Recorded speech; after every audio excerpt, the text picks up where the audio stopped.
मैं डॉक्टर खेमचंद गुर्जर, सह आचार्य EFM, LBS government college Kotputli. प्रिय विद्यार्थियों, आज हम BCom पार्ट 3 के पेपर फर्स्ट ग्रामीण विकास एवं सहकारिता के टॉपिक ग्रामीण विकास की व्यूहरचना, स्ट्रेटेजी ऑफ रूरल डेवलपमेंट के संबंध में चर्चा करेंगे। भारत में ग्रामीण विकास का सूत्रपात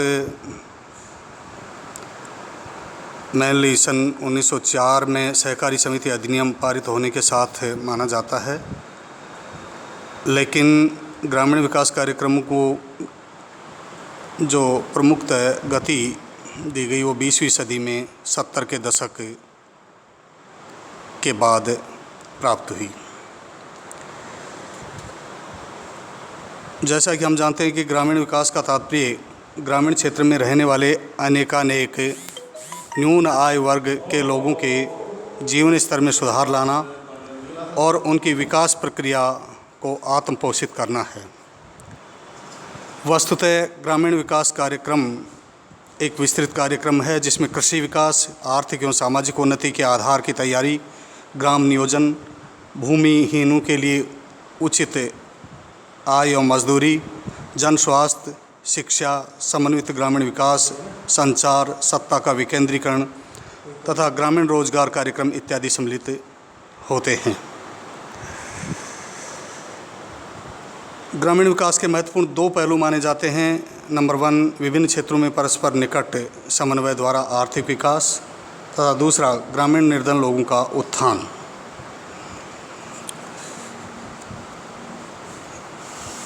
अब हम बात करते हैं ग्रामीण विकास की व्यूहरचना की।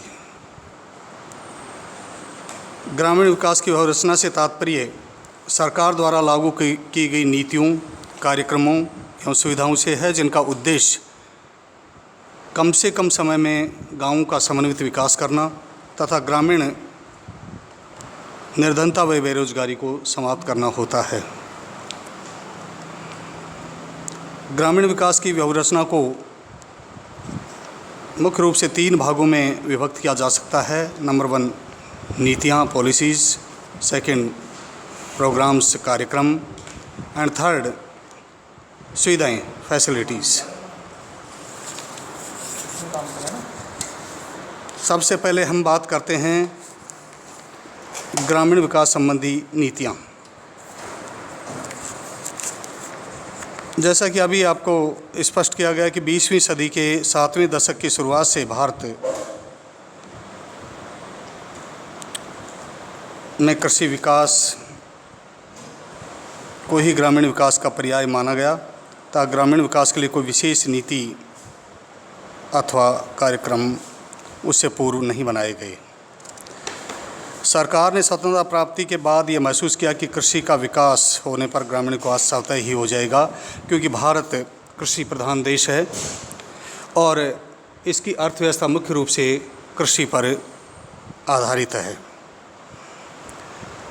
अतः कृषि नीति में कृषि की प्रमुख प्रणाली, भूस्वामित्व व्यवस्था, कृषि तकनीक, कृषि क्षेत्र में विनियोग, उत्पादकता, कृषि उत्पादन की मात्रा, कृषि वस्तुओं के मूल्य, सरकार की न्यूनतम मूल्य नीति, भंडार व्यवस्था, कृषि वित्त, विपणन व्यवस्था तथा कृषि में नवीन विधियों के प्रयोग संबंधी बातों को सम्मिलित किया जाता है।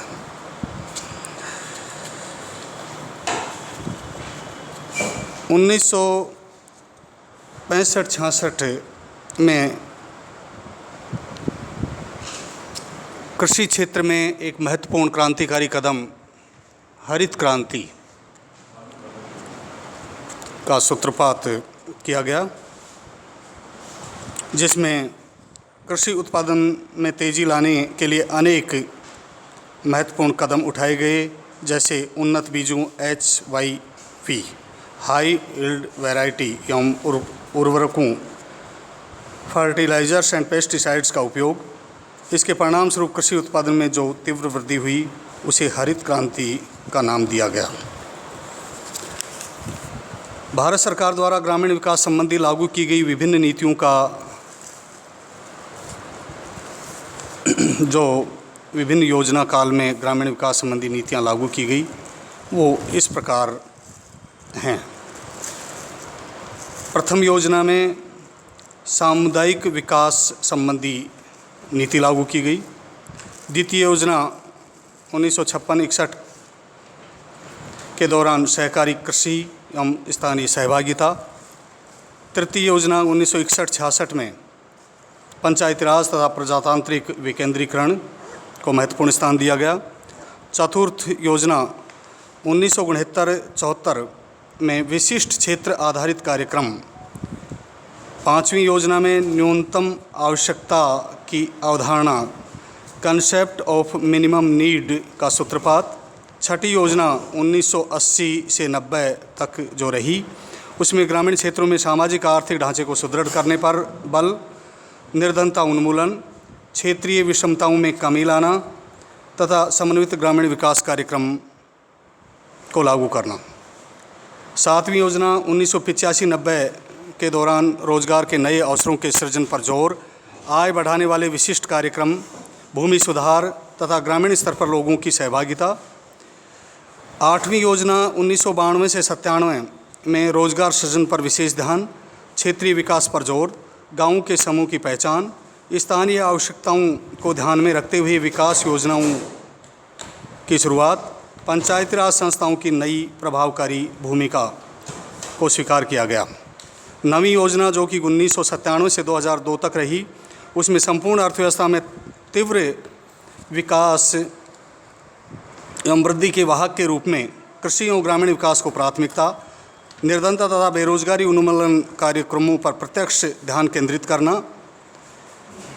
10वीं योजना जो कि 2002 से 2007 तक कार्यकाल रहा, वर्ष 2007 तक निर्धनता अनुपात में 5% बिंदु की कमी लाना, लाभदायक रोजगार उपलब्ध कराना तथा कृषि विकास को प्राथमिकता देना। 11वीं योजना 2007 से 12 तक में भारत निर्माण, मनरेगा, महात्मा गांधी नरेगा के द्वारा ग्रामीण आर्थिक संरचना का निर्माण करके सामाजिक क्षेत्र का विकास ताकि विषमताओं को दूर किया जा सके तथा 12वीं योजना जो कि 2012 से 2017 तक जिसका कार्यकाल रहा उसमें तीव्रता से अधिक समग्र एवं सतत विकास, faster, more inclusive and sustainable growth, निर्धन एवं सीमांत मुख्यतः स्त्रियों का सशक्तिकरण एवं ग्रामीण आर्थिक संरचना का निर्माण ताकि क्षेत्रीय सामाजिक एवं आर्थिक विषमताओं को कम किया जा सके। इसी से संबंधित दूसरा जो भाग है व्यवस्था का वो ग्रामीण विकास कार्यक्रम है और तीसरा सुविधाएं। इनके बारे में, इन दोनों बिंदुओं के बारे में हम नेक्स्ट व्याख्यान में चर्चा करेंगे। इसी के साथ बहुत बहुत धन्यवाद।